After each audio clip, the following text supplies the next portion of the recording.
Okay, so we're here again with the tins to work our upper bodies, the upper body as well, as I think that's equally important. We always want to be stretching and mobilizing as well as stabilizing and strengthening. So find a couple of tins or a couple of weights or bottles and then pop them down to one side while we warm up. So we're going to sit nice and tall, and we're going to start rolling the shoulders all the way around, really simple. As I said before, it's helpful to inhale as you elevate the shoulders and exhale as you send them back and down.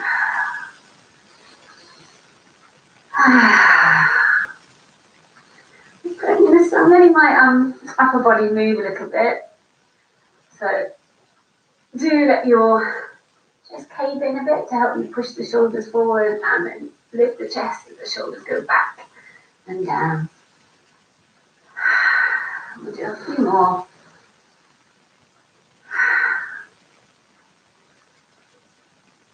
And then let's do the elbow circles. So you've got your hands on your shoulders. Now we're going to go with a bit more movement of the upper back. You're taking the elbows forward as your ribs go back. Bring them together if you can. Then the elbows are coming up and they're going back and down. I don't know if you can hear that. One of the children's toys has started randomly playing. Okay, it stopped. Fine. So elbows go forward, ribs go back. Elbows go up and back, ribs go forward. Elbows forward, ribs back. Elbows back, ribs forward. So once you've got into that, you know what you're doing, you can involve your head and neck. So you're going to look down at your belly button as your elbows go forward. You're going to look up as the elbows go back. Looking down as the elbows go forward. Looking up as the elbows go back. Just do a couple more. Let your whole spine curl in. And then lift the chest.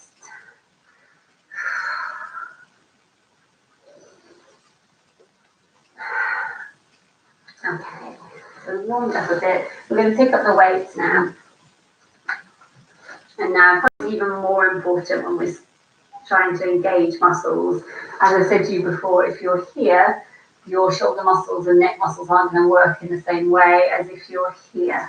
So a little bit of lift from the chest bone, a slight dip down of the chin. And we're going to start with the palms facing forward. We're just going to bring the weights up towards your shoulders, really easy. And then we're going to extend the arms and take them slightly back. So they go up to the shoulders and then they go slightly back. And here it's really important. If your hands are going back and your chest is collapsing, again, we're not going to work the muscles in the right way. So let's keep the chest lifted as the hands go back. Your spine isn't moving at all now. Reach the hands towards the floor, sort of towards the back legs, the bottom of the back legs of the chair. So towards the floor, where the back of the chair is. Reaching back, and you can create a little bit more work by having that feeling of reach, like you're trying to get the weight downwards behind you. A bit of intention is going to create a lot more work. Now we're going to tip ourselves forward. So probably come a bit further forward on your chair, make it a bit easier. You want your legs a bit wider than the hip width, and then you can just tip. You can hinge from your hips. So your posture is still good, but you've just taken the whole thing forward. And you're doing the same thing. So the weights come towards your shoulders, and then you reach them back and down. And the chest stays open. You might feel like you're sticking your bottom out a little bit, because I want you to really get a fold in the front of the hips rather than take the upper body without folding in the front of the hips. And let's do a few more like that.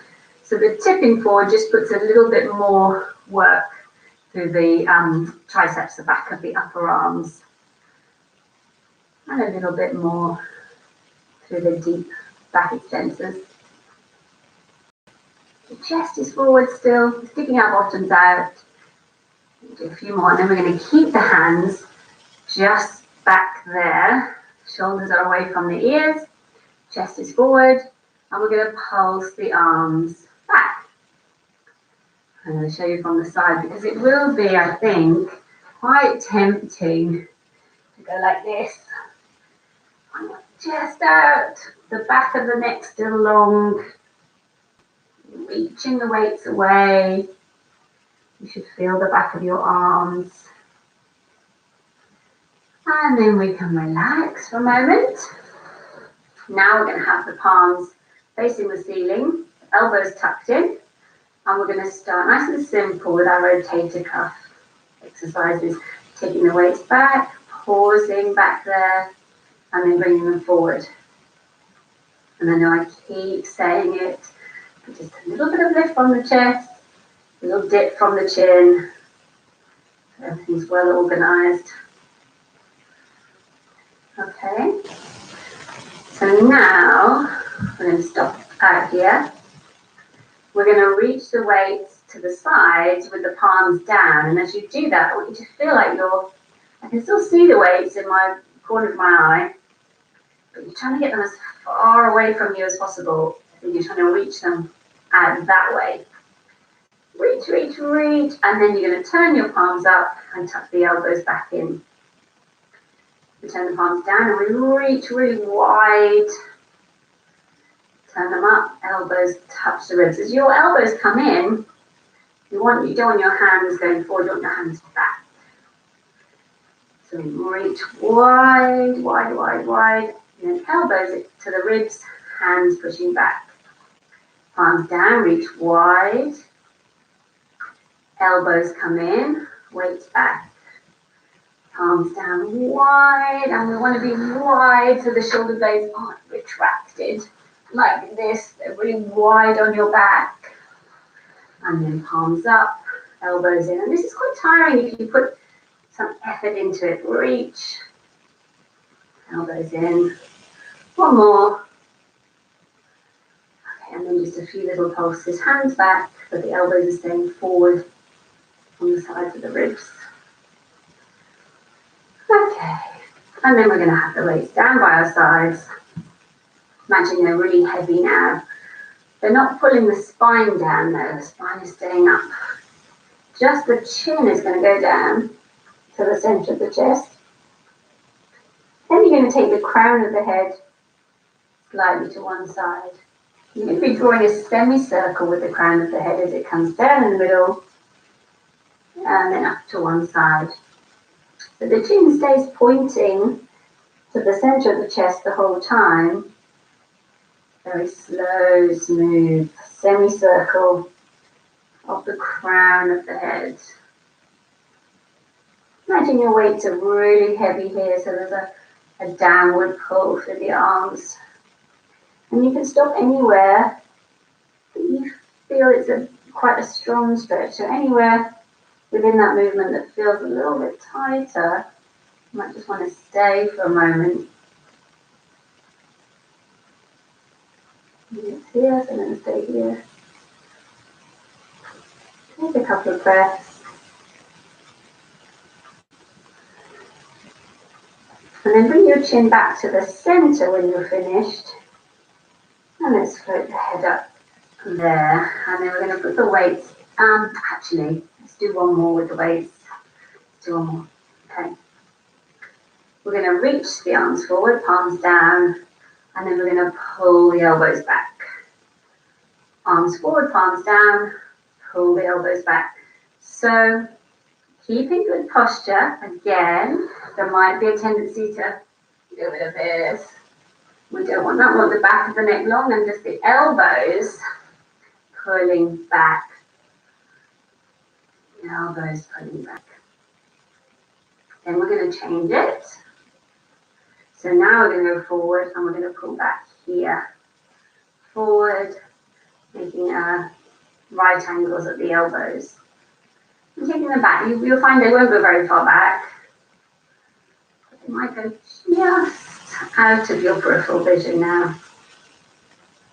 So we wake up your upper back muscles. We'll do a couple more of those. Okay, and now we'll put them down. And we'll finish just stretching out the upper back. So tucking the chin, curling over, as if you're peeling away from an imaginary wall. So drop the chin, the shoulder girdle's going to peel away from the imaginary wall. Then the lower ribs, then the lower back. You're going to dive your head down between the knees. Let the head hang, let the arms hang. And then draw your belly button in so you can start to send your lower back against the imaginary wall. Then the back of the lower ribs, the shoulder girdle, and the back of the head. We'll do that twice more. Drop the chin, shoulders curl over. The rest of the back follows. The crown of the head dives down between the knees. Give the head a little shake. Make sure it's really relaxed. Like you're saying no, but it's really loose. And then draw your belly button in. And that's going to stack the spine up. Lower back, middle back, upper back. One more time. Chin down, shoulder girdle curling over, ribs following, lower back following. This time when the head goes down, let's try a little nod. Again, feel really loose in the neck as you move your nose forward and in. Little nod. And then you're going to draw your tummy in to help stack the spine all the way back up. Okay, have we got time for one more thing? I think we have. Let's do a spinal rotation because I love them. I think they're really, really nice for freeing up the upper spine. So we're going to put your right hand on your chest bone. This really is the last one. Left hand on the inside of your left knee. Lift really tall and let's send that right elbow back with the feeling that you're spiraling upwards, upwards, upwards. And then come back round. Right elbow on the inside of the right knee. Left hand on the chest bone. Can you get any taller? And then the left elbow is going back. Imagine you're spiraling up, up, up. And then you're going to come back round. Left hand on the inside of the left knee. Right hand on the chest bone. This time we go up and around. You're going to stay and take a couple of breaths. If it's tight, you might need more than a couple of breaths to get a little bit of movement. We're going to stretch out the right arm now. Stay nice and tall. Reach through the fingers of that right arm. Try and turn the head as well. See if you can look at the right hand. And then come back round. Switching the arms over. Sitting up tall. We're now following the left elbow back behind. A couple of breaths. Getting taller. Seeing if there's a bit of space to rotate. And then stretching the left arm. Seeing if you can look at your left hand as you reach it behind you. And then coming back round. And just roll the shoulders. We will leave it there. Okay, I'll be back towards the end of the week with hips and legs, the lower half of the body. Goodbye for now.